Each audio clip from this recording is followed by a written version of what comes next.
When I started designing the DreamStick, I had a bunch of design objectives. The main one was I wanted that I would never have to untwist my front lines ever again. I wanted after a loop that I would not have to get my lines to twist in my eyes. So that was the main goal. The other goal was to make, of course, a click release. And then, I worked on it. And it turns out the bar is even better than I was trying to get it. It was really exciting to get through the design process and having set a goal, and then suddenly the ideas were coming. I'm like, well, I can do this way, and then it turned out like better than expected. For example, like I made the smaller diameter bar, tested it, and I was like, well, that's even better than I thought. And then the whole process of making this auto spin, the auto swiveling, turned out even simpler than I thought.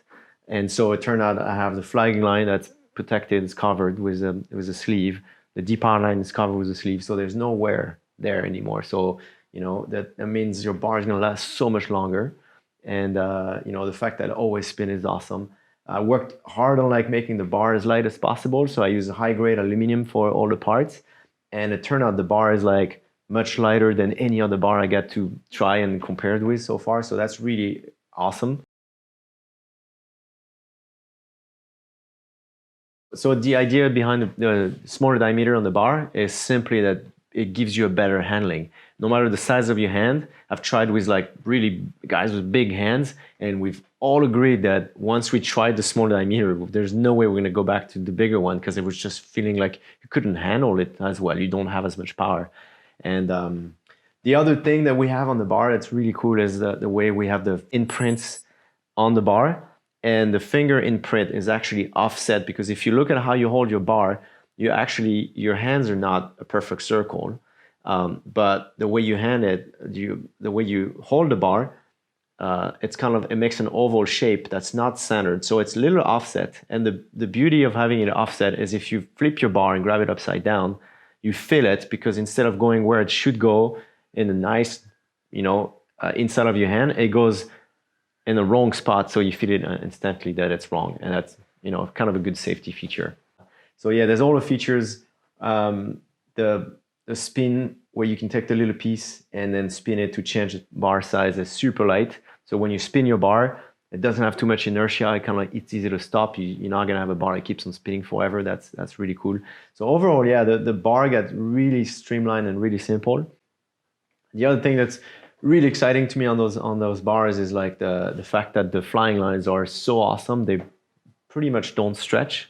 I worked with the supplier Cousin on a new line, and then on the same time we worked on the special stretch technique. And it turns out after about 20 sessions, I remeasured my bar, and I was like, wow, there's no stretch at all. So it's really awesome, because it means that over time your kite is not going to slightly become overshooted like it does when your front lines are stretching, and you'll notice it. So you get a kite that's just staying, very consistent over the months and years that you use it. So it's really, really awesome. The depower system is above the bar clamp cleat. The reason for the clamp cleat is simply because this is a piece that works.